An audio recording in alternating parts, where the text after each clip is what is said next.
welcome to MGP652. I'm Kevin. With me as ever, there's Sheepdog, Anna, and Pab. Say hello, boys and girls. Hello, boys and girls. Yeah, right. Hello. Because I was remembering that Anna was here this week, I think I almost said with me as Anna, which would have been the wrong intro. That would have been a mistake to make. But Anna's back, everybody, after like a month of vacation. It's been 3 weeks. She's been gallivanting. She stayed in America a week longer than me and Pab. We're going to find out what Anna got up to in the week she was there without us. No, I was just sleeping. She probably feels like the weight of the world was off her shoulders and her hair is thickened and her spine has got stronger, all because she wasn't stressed about running around after you. She doesn't run All around I after me. ever That's did. what Pab's there for. Pab's the one who runs around after me. Anna just tells the two of us where to go. I wasn't allowed Yeah. to rest. I was told to come out every day. Yeah, we were gallivanting. We had sponsors to keep happy. Sometimes Anna, you were left to rest, and then I had to entertain Kevin, take him outside and tire him out, like by running him around all the rest of the hotels and stuff. Yeah, there was a couple of times Pappy took me for a walk. Did he Like a meet dog. another like man with glasses and spiky hair, and then their leads got all tangled up, and you had to be like, "Oh, we get." He took me to go and play with another man with a camera, and we just chased each other around the car park for an hour. It was fun. That's probably in the next video, I think. The universally well-received videos from the Florida trip that nobody's What do you mean? complaining about. Oh, the one from Epic Universe that came out yesterday at the time of recording. I've had to like block 10 people just moaning. I think what I've discovered is Universal has a really rabid group of, if you're a Universal person, you're a Universal person. And because there was some criticisms in the video, I have had some abuse over the last 24 hours or so, off the back of saying such heinous things as highlighting that the 1-year-old park doesn't have any accessible rides, and that the staff were rude, and that the park in Florida didn't have any shade. And apparently these are all really unreasonable things for me to say. It's a theme park, don't you know? And I'm like, yeah, it was the 8th one we went to in just over a week, and it was the only one that had these problems. So, you know, I think there are reasonable criticisms. No, Epic Universe is the best. So, Do you reckon they've got some sort of like campaign out to boost it online, and you're just getting it's like that whole dead internet I think theory? it's the same thing as the staff in there, because our running theory was the staff there are all the people who've been sacked by Disney or couldn't get a job at Disney, which is why they're miserable and aggressive, because they wish they were working for Disney. And I'm assuming the people who have Universal as their favorite park, they're doing it for one of two reasons. Either they're trying to be edgy, because why would you pick Universal ahead of Disney if you're not just deliberately being edgy, or they've been banned from Disney because they're just unpleasant, so they have to make Universal their favorite.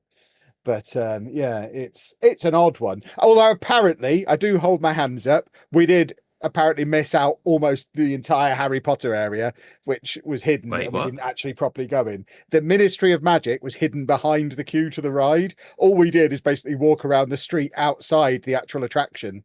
The ride and the whole like bit that's like Diagon Alley in that park, we completely missed out, which I'll level with you. That might be fair enough, but I would also respond, it's not very well signposted if that's the case. It looks like it's just a ride down there. But yes, I assumed that Ministry of Magic stuff, based on my little knowledge of it, was part of like the queuing experience. No, like, apparently there's a whole area in there that you don't have to go on the ride to go and experience. But yeah, I mean, yeah. Now I'm far enough away from Harry Potter and his buddies to not worry about being sued by them. I'm not that bothered. I missed the Ministry of Magic anyway. The other Harry Potter areas weren't very good, so you know I'm not that bothered. Right. None of them were as good as the one that's down in Watford. So you know I don't imagine how good it would be.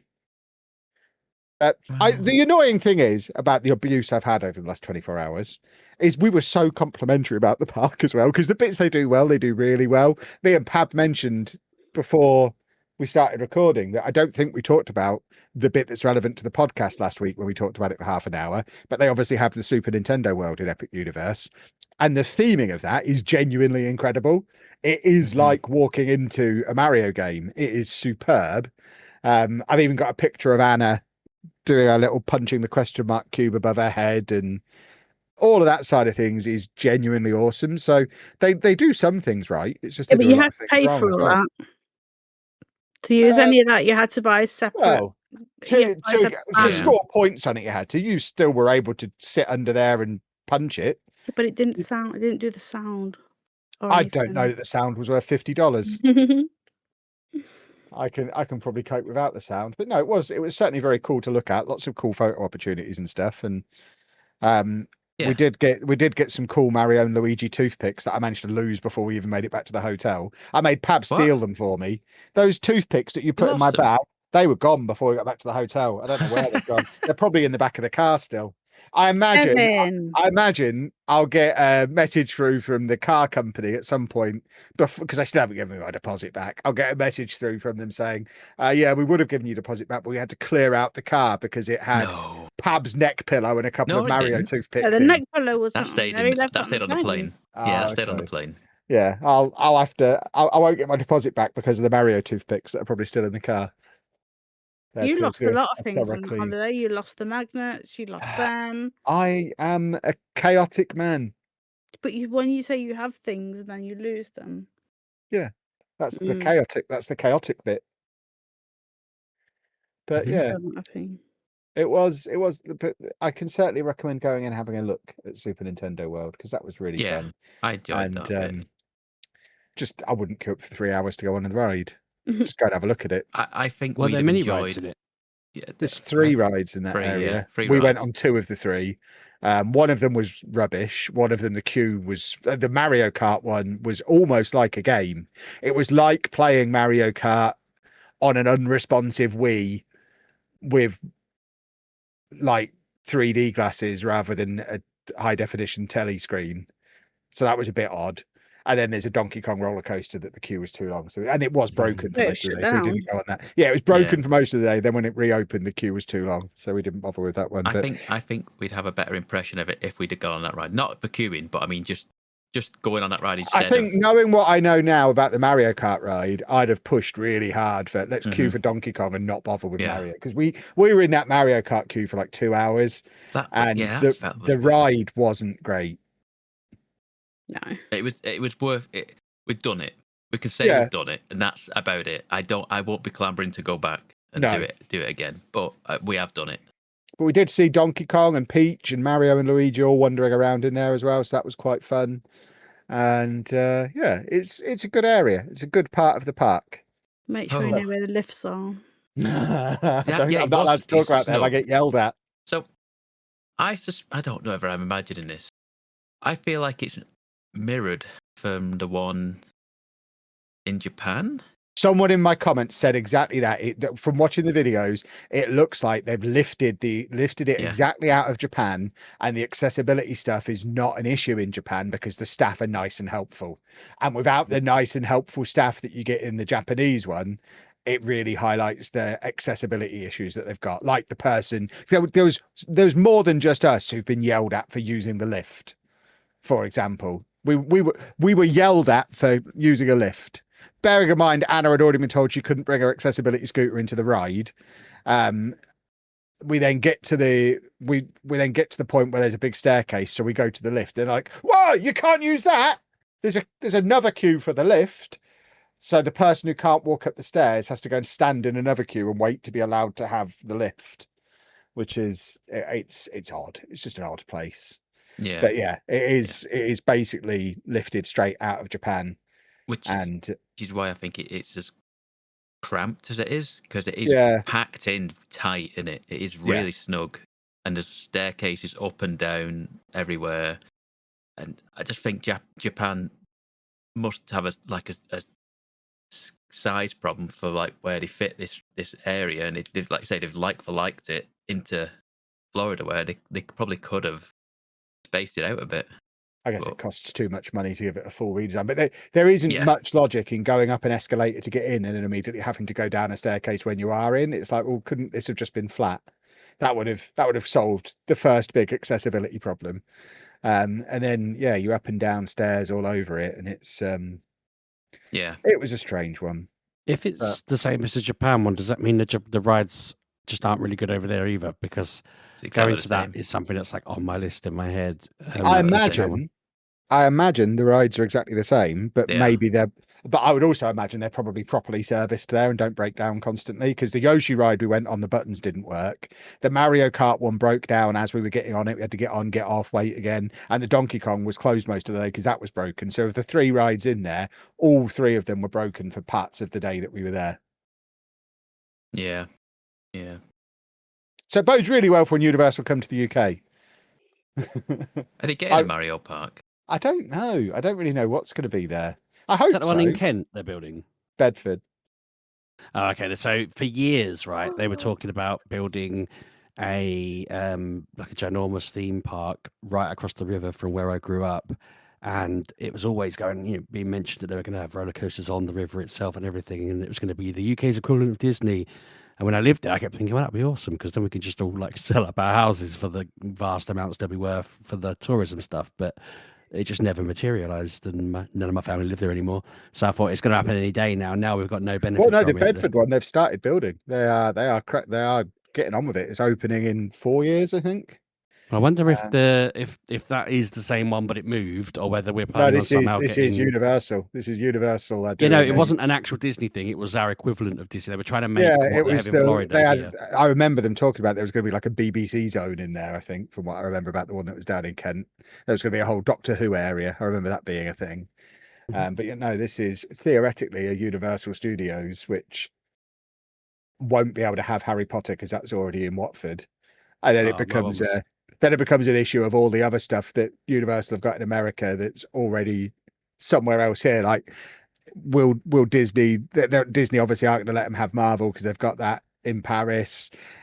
Same with the Simpsons. Disney aren't going to let them have that. And then you've got Jurassic Park's already, I think, Chessington. The Minions are already at Thorpe Park. There's not a lot left to Universal if the licenses for those things are locked down. So it's going to be interesting what's there. It might just be Mario, because I think that's the only one that's nowhere in this country at the moment. So it might just be the Super Nintendo world. The one I was looking at was going to be 3.5 billion, and about a year ago it got wound up and went into administration. So missed that update. But imagine if we'd have ended up with a Universal and a ginormous one there, along with Thorpe Park, Chessington, and Alton Towers. Towers might have pulled their fingers out and stopped being rubbish. Build a motorway near it. That would be lovely. Knock all those houses down and get a motorway over there, so it's actually fun to get to. I mean, now we've got cable cars over the Thames in London and boats and stuff. I keep thinking they just need to do a roller coaster that takes you end to end. You just, you get in it, you get fired across London at 200 mile an hour, and then you get off, and someone else gets on and goes the opposite way. I feel like it would be much better than the underground, wouldn't it? Make it. Maybe I will. I will. Yeah, get some designs in. I can't imagine it's possible to own the river, so just start building it. No one can own water. I planned on it. I planned on it going through the city. I planned on having loads of different roller coasters going through the city itself, past just buildings and stuff. Wasn't there a Lloyd's Bank advert that was based on that at some point? It was just a roller coaster going through the city. I mean, that'd be good. Maybe it was. Maybe it did. But yeah, it's my idea, not Lloyd's. Well, they might sue you. You might just. They might fund it. They might fund it. Get Lloyd's on the phone. Edit this bit out, and get Lloyd's on the phone. I know someone called Lloyd. I'll ask him. It's probably his idea. Be careful how you tread.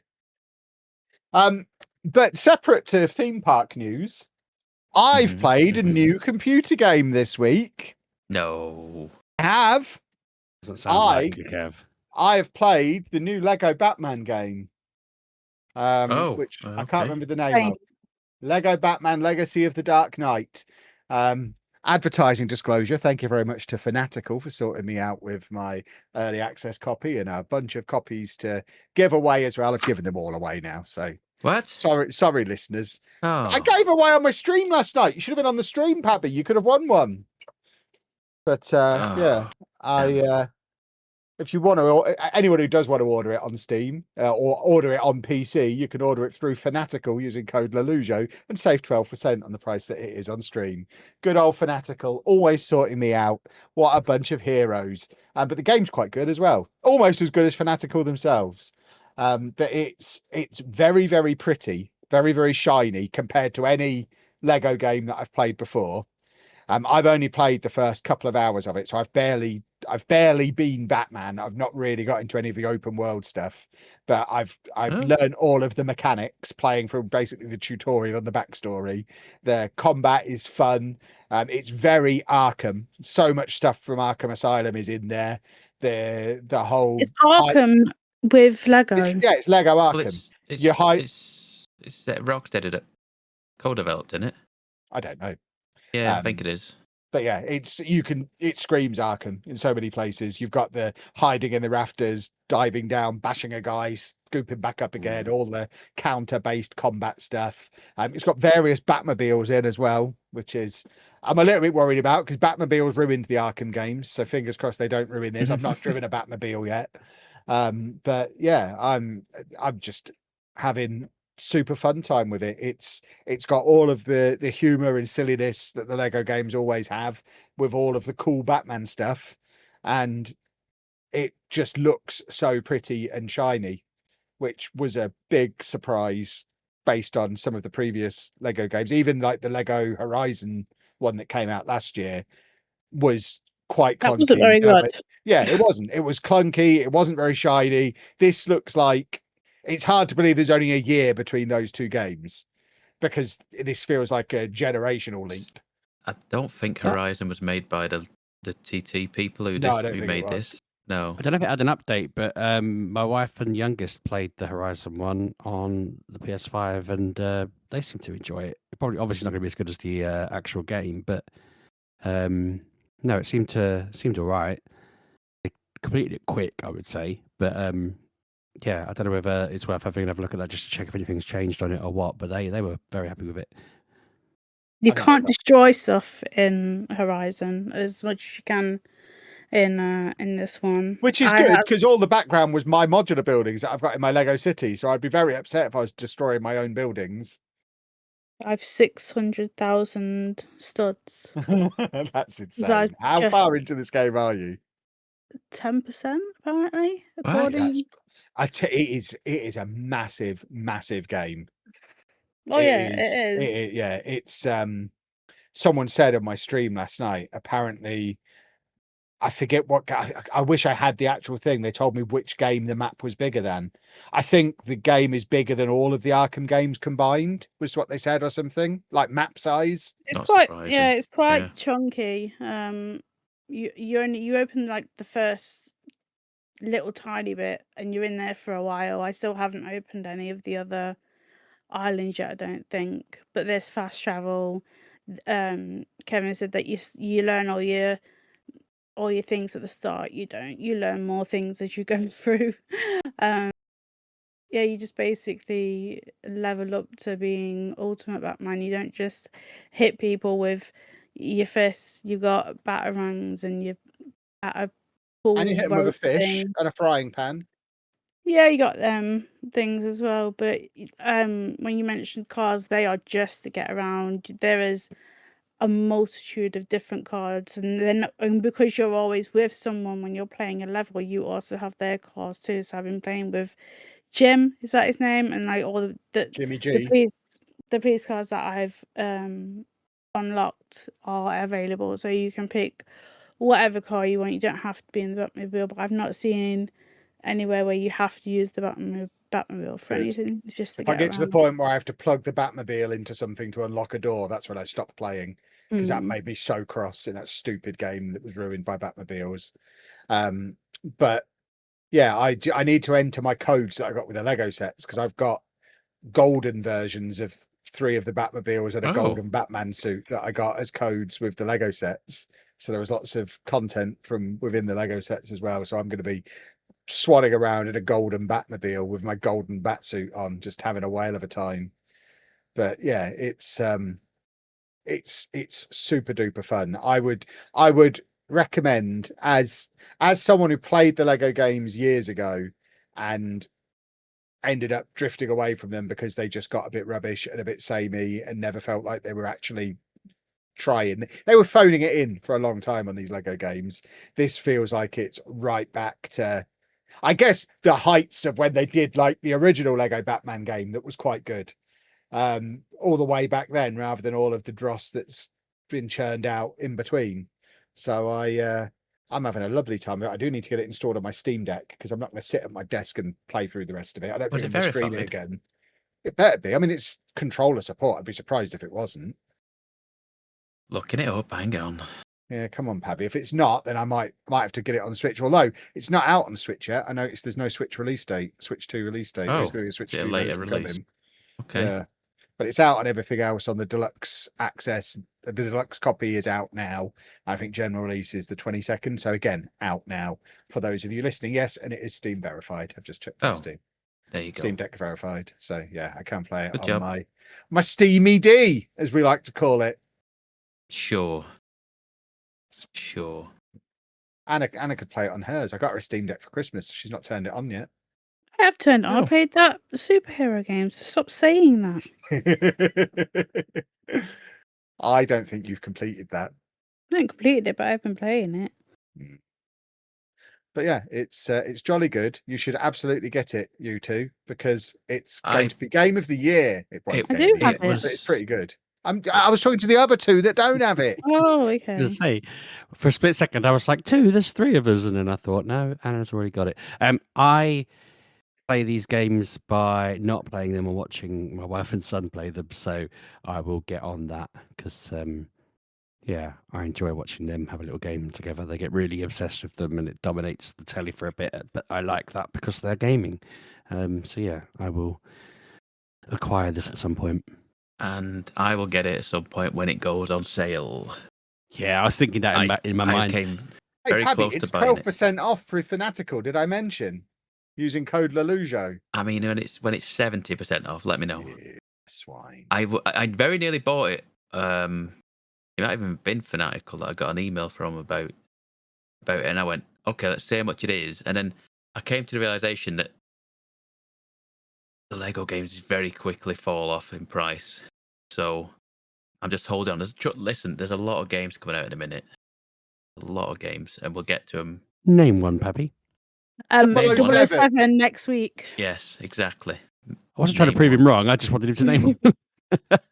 Yeah, I didn't know there was a 007 game. Oh, that was the big topic that was on my stream last night. Why have you got this a week before 007 comes out? Because I couldn't care less about a James Bond game. That's why. Yeah, you need to pre-order that for me. I do, however, need to get hold of the new Forza Horizon, which also came out, which I haven't been able to play yet because I've been busy. Games are coming. Is it September? It's the summer. Have I missed the memo? Do we do silly season now these days? They will avoid Everyone GTA. doesn't want to be when GTA comes out, Kev. We've even got the new Football Manager update coming out in a couple of days. And they didn't do it while we were away. I know. So we were away a little bit earlier. Do you reckon we should start betting on whether people will hate GTA 6 because of no just one's how... gonna hate GTA 6. Well, they might. I made a video about this on Block Party earlier today.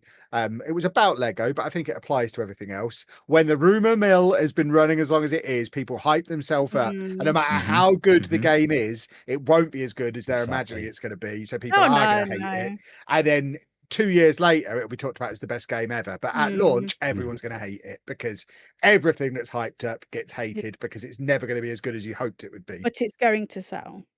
Yeah, it will sell. Have they confirmed it's going to be like £1 billion, like everyone was saying before yet, or is it just going to be a normal priced game? Because that's a normal priced game. This is stupid if they do that, because then they're just cutting out. I think they're geniuses. No, I think if I was Rockstar, I'd genuinely be saying, yeah, it's £15 a month.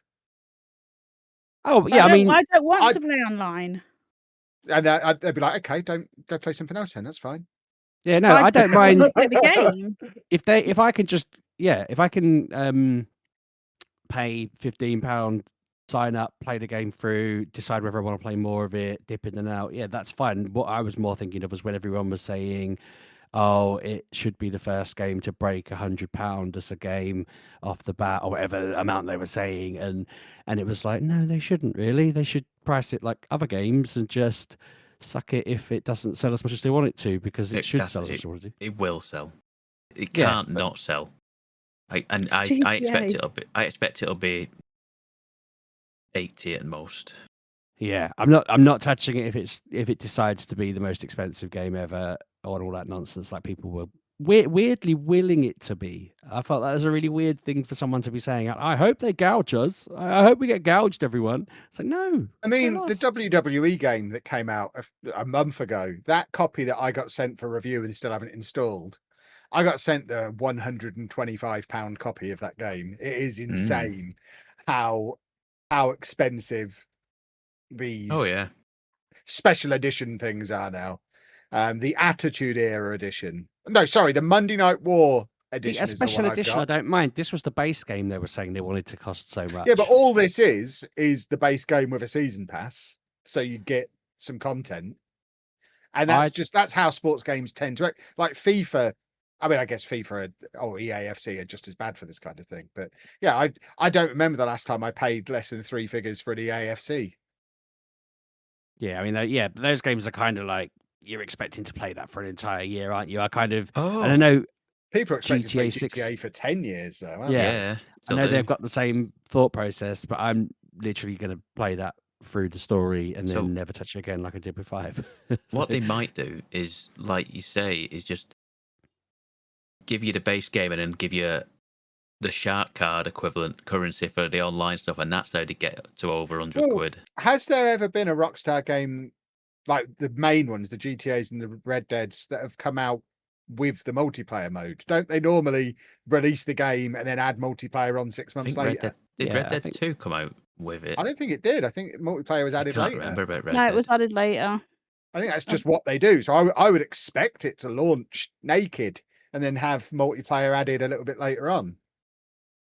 Possibly. People will be furious about that because it'll be a bunch of kids who don't remember that's how it's always been. When it comes out and it's console only and single player only, the modders are going to lose their minds, because you normally wait like 2 or 3 years for a PC version. Hearing how people kind of get in all this stuff, like that person or company, whatever it was, who was going on about the pricing. I've seen people do a weird opposite thing as well, where they were angry that Silksong was only, I think it was 20 or 18, and they were actually angry because they were like, how are gaming companies supposed to compete when you're not charging enough? You should be doubling that at least. And it was like, what? No, they've obviously done their maths and worked out they can afford to sell their game, and people were raging that. Then it's a weird one, isn't it? So I'm hoping they find a middle ground. I'm hoping they figure it out. They know the demand's there. I don't mind paying for a couple of months and then never touching it again if everybody else is happy paying like that forever if they want to. Do you know what I mean? That'll work for me. I don't want to, as I say, I don't want to have to spend 100 plus. But I also appreciate it's going to be massive, so I'm expecting to have to spend something. And I'm not even being tight. I'm just more like, I'd rather spend that on other games. Do you know what I mean? I'd rather have other games I care about more. This is very much being part of the hype around it. I enjoyed GTA 5 when we got that back in the day. I remember us all playing it because we got a review copy and we were trying to get it done quickly to all review it properly and that kind of thing. We used to try back then, didn't we? That's ridiculous. Well, I think we just... Now, when we get one, we don't really pass the review copies around because you're not living down the road anymore. I could pop over with a copy. They're not discs anymore. It's much harder to send you my hard drive. Goodness knows what you'll find on it.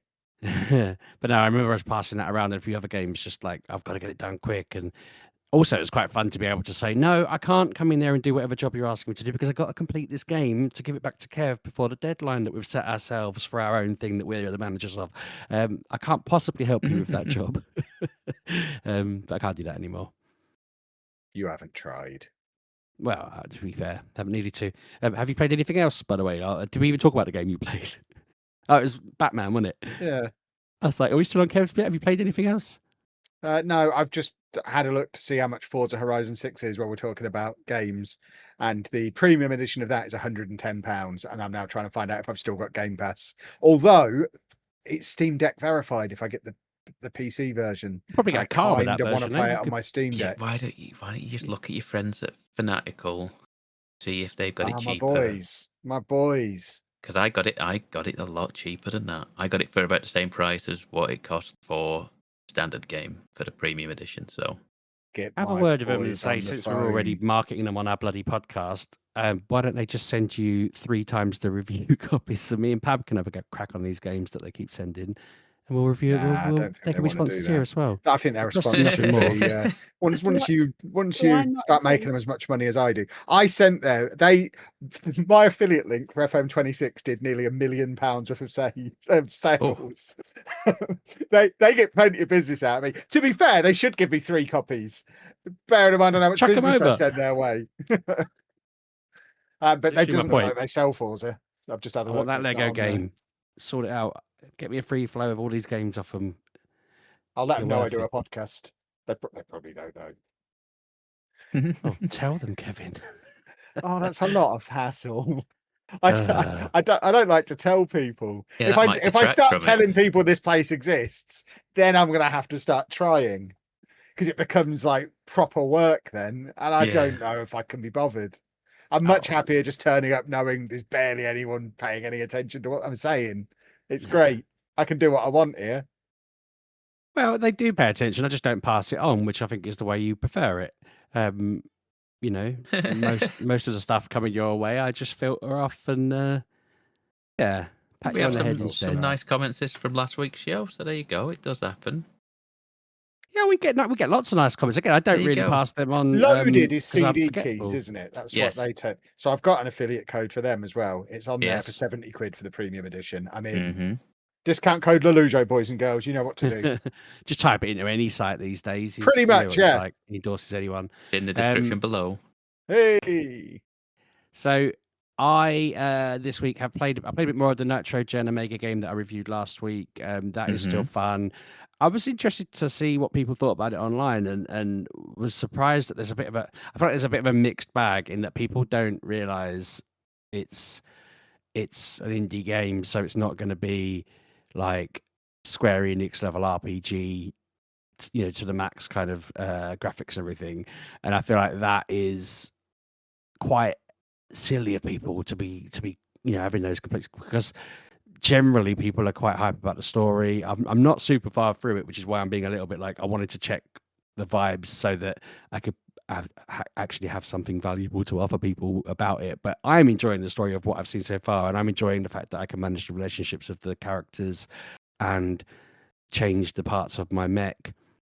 And yeah, it's not necessarily, I was going to say it's not an original idea, and I don't mean that in a critical way. I'm just kind of saying that there's games like this that have existed. The story is their original part. The other parts to it are just fun, and you know, who doesn't like having their own personalized mech that they build and have people manage and that kind of thing? It just feels like more games should be offering that in this kind of fun way.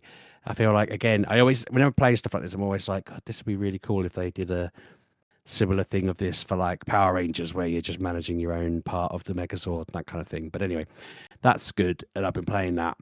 I also have continued playing the what's it called, the Hyperspace DLC for Legends CA. Okay. I've completed the story now. I got, so the main plot, which isn't a spoiler, it says this little girl who's seen Rayquaza flying in the sky and she wants to catch it, and you say you'll help her do it, and then weirdly you give her ingredients, she turns them into donuts, feeds them to her Pokemon, and then you jump through a wormhole and catch Pokemon, and you're trying to research your way up to finding this Rayquaza. The boss on that was so bloody hard. Like, Pokemon games are either you're just ticking along, beating it, and it's fine, or suddenly you hit a brick wall and you're just there for, I think it took me six attempts maybe. Some of that, I think I was probably just trying to battle my way through it with my main team without really changing anything. But then once I sat down and thought, right, I need to swap out some of these that are weak against this and actually think about what I'm doing, I got there in the end. But God, it was rough. I'm at the point now where I just need to, so weirdly, the post game on the first game had lots of stuff, and in the DLC had more post game stuff you could do as well as DLC, and now there's post game where I can catch another like 20 odd legendaries and stuff like that and properly complete the deck. So I'm nearly done with that. Once I've 100%ed it, I can put it all into Pokemon Home, which is basically the only reason I'm playing it, is to get the new shiny they released and that, which makes me a sucker because they added a different coloured version of something, and I've gone, right, I'm going to spend the next, I reckon I'll probably put 20 hours into this DLC, even though I said the other week I rate it higher than I did originally because it has grown on me a bit. It's still not. If they told me the next game was like this game, I wouldn't rush to get it. I wouldn't be running to get Wind and Waves if it was just this game with a new story. I'm hoping they don't take very much from this game into the new series because that'd be a shame if they do. So then, other than that, I have thought about the fact that in our house, I don't think. Have you not played Subnautica? Are you Subnautica fans? I know of it. Right. Yeah, I've So watched whole videos of it. Like, in from my games. house, Ollie is just obsessed with Subnautica to the point where he'd been playing the first one for a while, and something seems to have clicked in his head over the past month because I can't enter a room that he's in without him talking to me about it. And it has just become a bit of it got to the point where I said to him, do you realize you haven't had a conversation with me about anything other than Subnautica for weeks now? And he just carried on talking about it. And I was like, that's fine. Because he got quite far in that, and then he was playing Below Zero and blah, blah, blah. But he was hyped because 2 came out last week. Yes. And I was a bit miffed. Just a side note, I was trying to pre-install it for him, and it wasn't offering the option to do it. And then he came home from school about half an hour before the game dropped, and he casually mentioned that he needs to log out of his account and into my account to install it on his PC so that he can then run it on. And it turned out I'd been trying to install it on the wrong bloody account for like 2 days straight. And that was the reason. But anyway, I got it installed for him. I felt a little bit bad for him because he was so hyped to play it with his squad of mates. And then one broke their arm the day it came out. So they're in a cast, they can't play games. And the other one, their parents wouldn't let them buy it. And so I'd been trying to find him like a Game Pass multiple months code he could give his friend to just get on it and start playing it. But couldn't find anything because they don't exist anymore, apparently. And I didn't really fancy getting Ollie to pressure his mate into spending 20 quid on whatever, when he'd already been told no and whatever.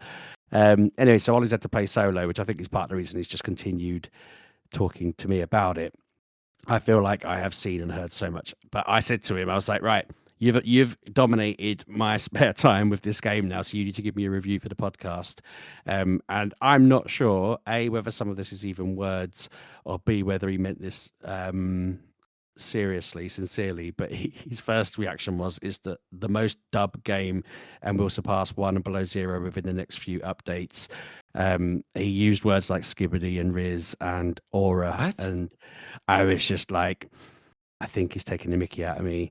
But then he was saying that it is a lot harder than the first 2. That in 1, it was like in 1, the batteries are like a Nokia mobile phone. Or it's a Nokia phone. He said, but in 2, they're more like an Android. The batteries run out all the time, don't last more than 5 minutes. He was saying that you get a lot of the tools as at the beginning in the first 2, but in this one you have to travel to different areas to get new tools, meaning you're without them for a lot of the early games. That's been a lot harder.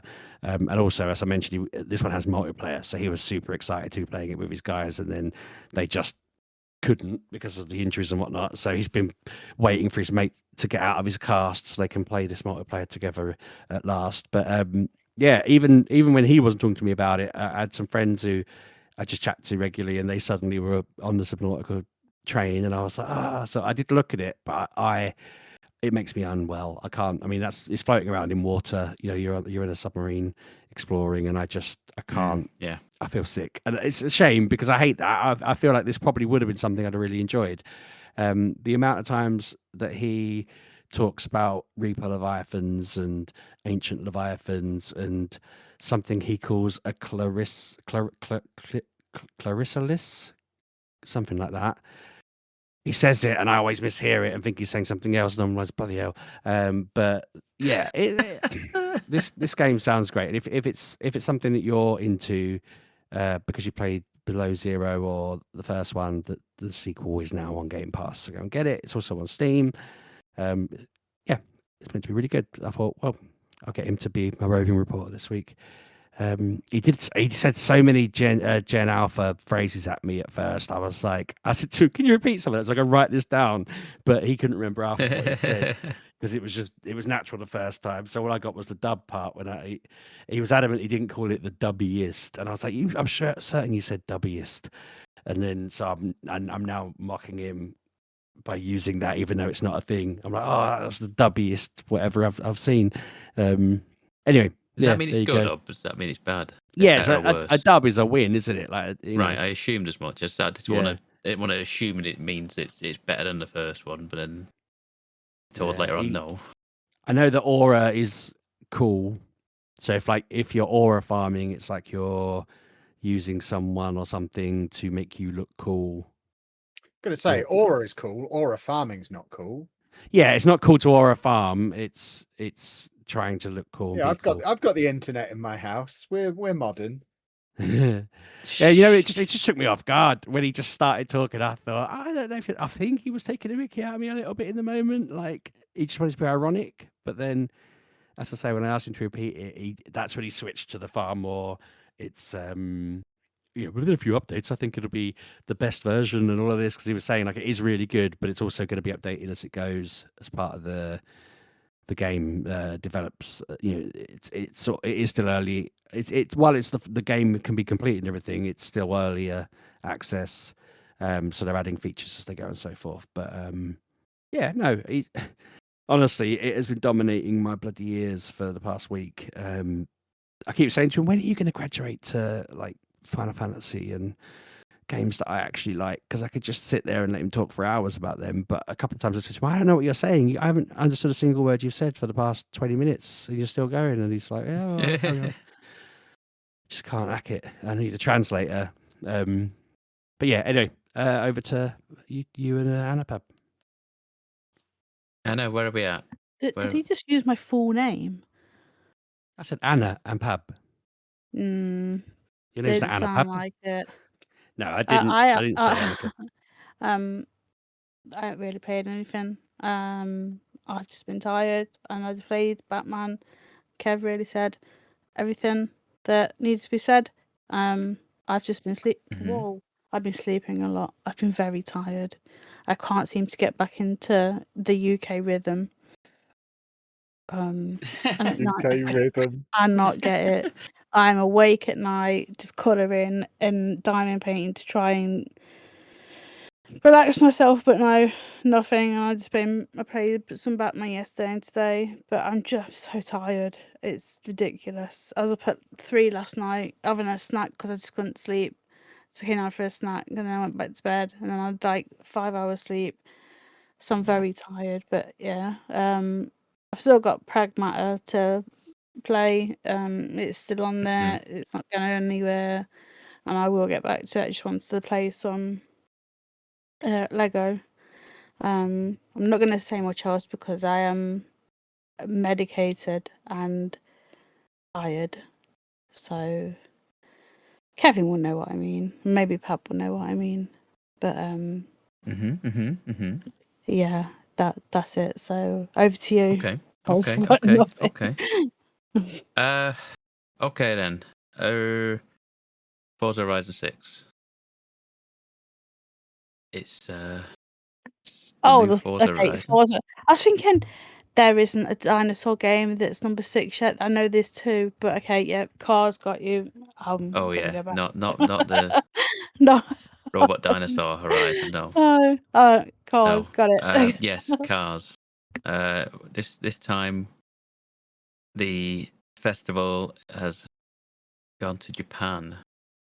And it's very much another one of these Forza Horizon games. Very good driving game, fun to play. It seems like there's a lot of. I'm not. There's a lot of events going on in there, and apparently, I've played 10 hours, roughly. I like what I'm playing. I enjoy what I'm playing, but similar. I feel like I am just getting to the point with these games now. I had it with 5, and it kind of dampened my progress a little bit. Where there's just too much. Too many icons on the map. There's just too much going on at the same. I just get like choice paralysis of what I want to do at certain times. Just drive around aimlessly like I do. That's what I do, but it doesn't. There's only so much I can do with that until I get bored. like I feel like I can probably do this game at an hour at a time sometimes because I just like don't know what to do and just end up going for smashing up XP signs. There is a new destructible in the world as well as the XP signs, which is the mascots.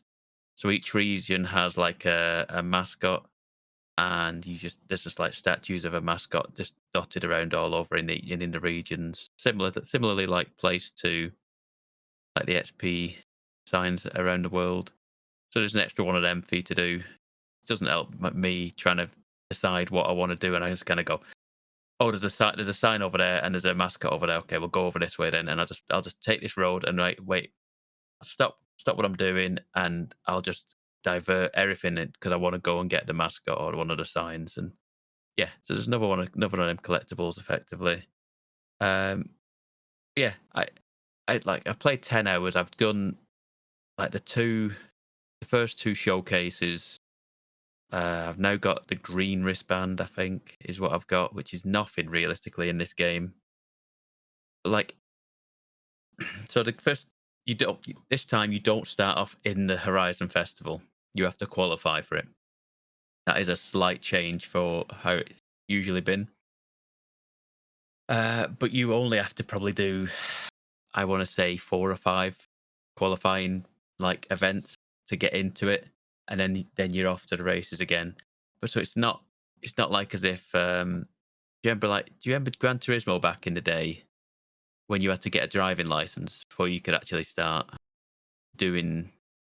playing Gran Turismo? You had to do I better not have to do a 3-point turn, or else I'm getting my refund. I've just bought this game. No, it's not nothing like that. It's one of them that's like there's race events you have to qualify. That's all it is. It's nothing like the old Gran Turismos. But I strangely kind of am reminiscent for now thinking about it. Like you'd have to like do not parking, but you have to like stop in certain spots on the track and what have you, and you had to do like go around all these cones and stuff like that. It was yeah, I enjoyed that. That was fun. But anyway, no. Back to this. There is I've lost my train of thought now. Where was I going?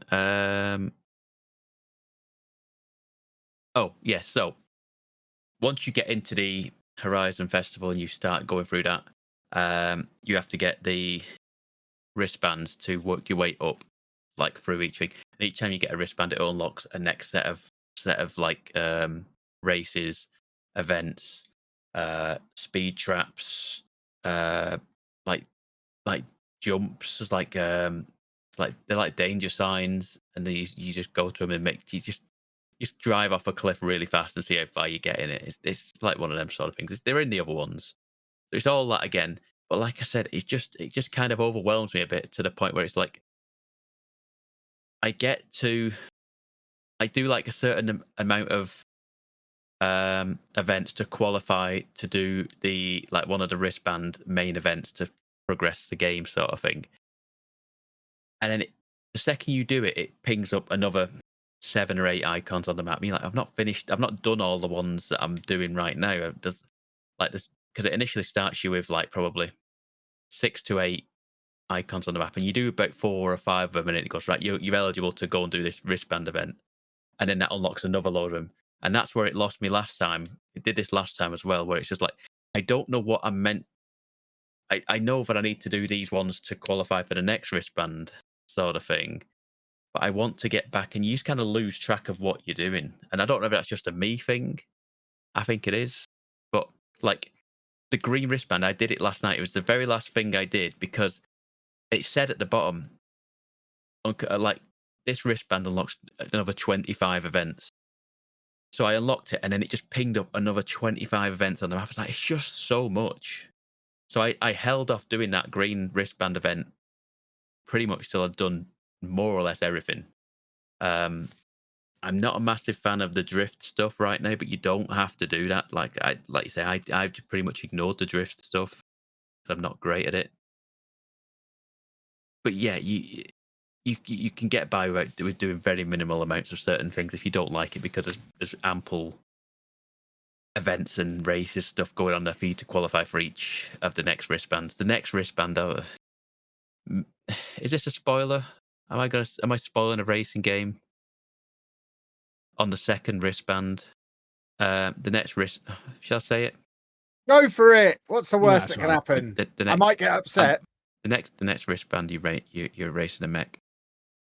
You've ruined it for me. Yeah, you're racing a mech. I've not seen it. I went up to where the event is to go and look at the mech. It's not there yet. It's not there yet. I drove all the way across the map to go to where this next event is held, this next wristband event, and it's not actually. I thought I want to go and have a look at what this mech looks like.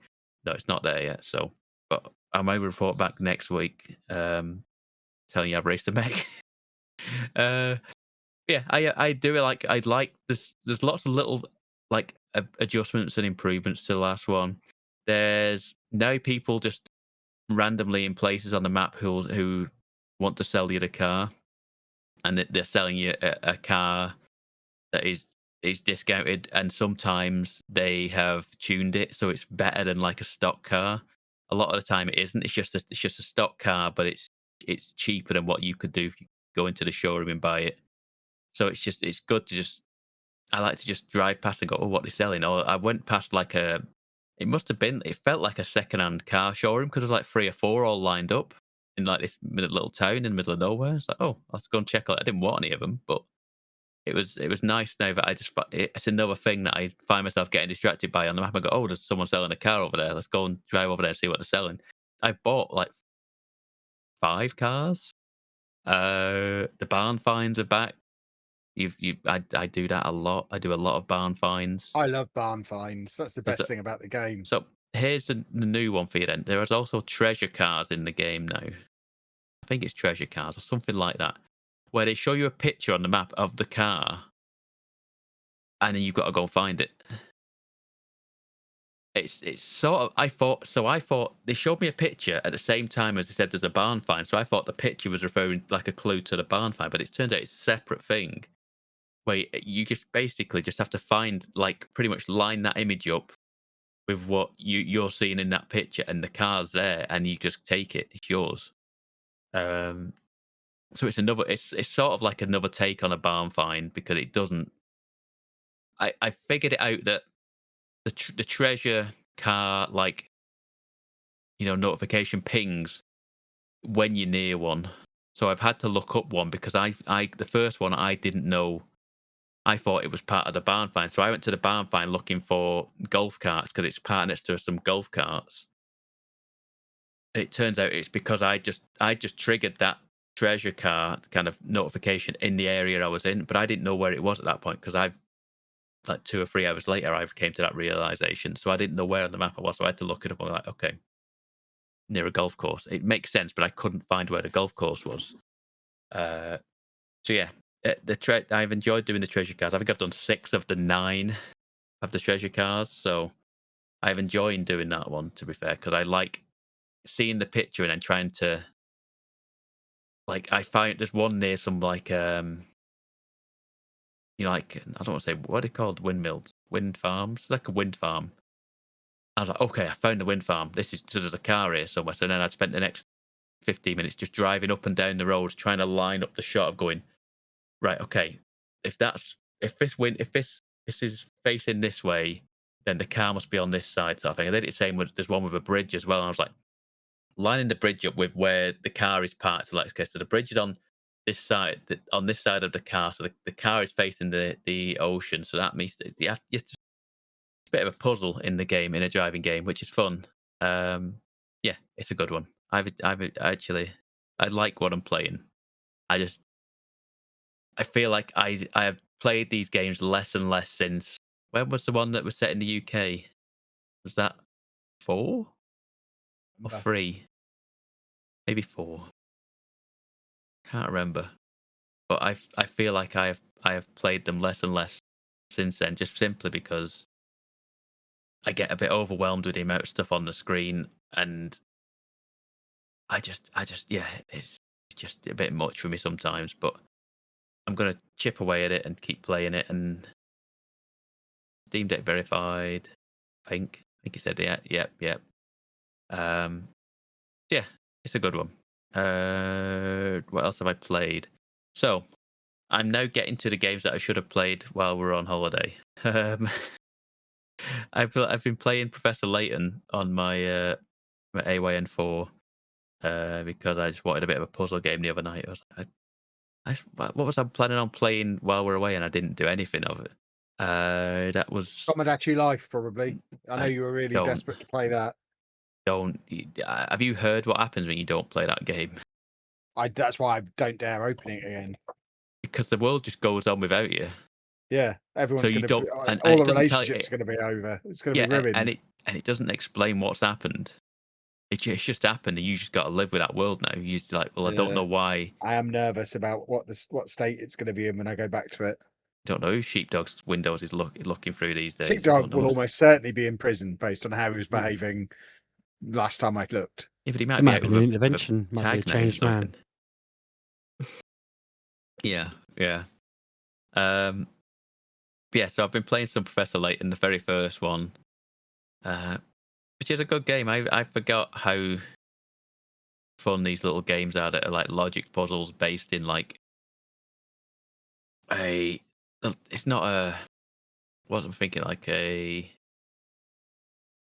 what is the game type I'm thinking of? It's a puzzle game that's like computer game.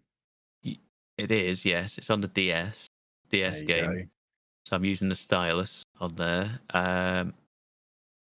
It's not a choose your own adventure. I can't remember what games I'm thinking of. For mums sounds like what you're describing. I mean, did you never play Professor Layton? No, I don't think I did. No, really, brilliant game. I think I'm really probably too cool for it. They're really I don't cool like puzzle games, and they're like, it's made by, it's level 5, and is it Ghibli, the first one at least? I think there's a few of them at Ghibli, maybe. I can't remember. I might be even talking complete nonsense, but they're very good games. They're very well animated stories. Yeah, I just like playing. I think I've got them all on DS. Just looking, yeah, see them all behind me. Anyway, the other thing I played on my Switch. I started Vampire Crawlers. Do you remember Vampire Survivors from a few years ago? Yes. Now there is a card-based dungeon crawler game that is like using the same sort of sprites and stuff like that. So it's in the Vampire Survivors universe, but it's now like a card-based dungeon crawler, and you have to kind of navigate this map on like a 3D plane, and then you encounter enemies, and then you have card-based, turn-based combat with cards that pop up, and then you use the same weapons and characters as you do from Vampire Survivors. And I started playing this yesterday, and I was like, oh, I'm so glad I didn't play this while we were away, because this would have ruined me. I'd have got real into this game. I'd have played it so much more than I did, because I played at least an hour when I was like, I just wanted to play something for a quick 15, 20 minutes before I went to bed. And I was playing it. I got in bed and then carried on playing it, and then it was like gone 11. I was like, my word, I've got to put this down. So I stopped what I was doing and just put it down. But yeah, it's just very addictive, very fun. It's got all the same kind of trappings of Vampire Survivors with the sounds, the animations, the chess. Yeah, it's just very addictive, and it's fun to, like, certain things you start upgrading your cards, like, and then certain cards now do double damage, and now you're like using your strategy and your multipliers, and yeah, it's just, there's a lot of things. It's very technical and very clever, but it's really simple to get started, just get playing, and it moves really fast. You can just rattle through a level really relatively quick. Yeah, it's run based, so it's all like you have a health, and then if you get killed, you get killed. And at the end of each level, there's a boss. You fight the boss, and yeah, you move on. You dig down to the next level. It's great. It's a good one of these games. I think it's a tenner. I think it's £10. Just relatively cheap. Yeah, it's not bad at all, really, for what it is. And I know Vampire Survivors was, I think when it fully released, was a £5, so it has doubled in price, but it's next to nothing. It's a very good card game, which I don't play many of. Anything else in here? Let's have a look. No, that is it from me. Is everything. Well, by golly, we'll end the podcast then. Mm-hmm. If you want to hassle us on the internet, you can do that at MGUK Podcast, or you can follow me at Lalujo. You can find me at Sheepdog6K. I'm Miss Laroujo. And we'll see you next week, boys. Oh, sorry, Pabby. Sorry, Pabby. I'm used to there only being 3 people here these days. There's always someone missing. I'm at Pab 1986. And we'll see you next week, boys and girls. Have a good week. Bye. Thanks for listening, folks. You're welcome, Pabby.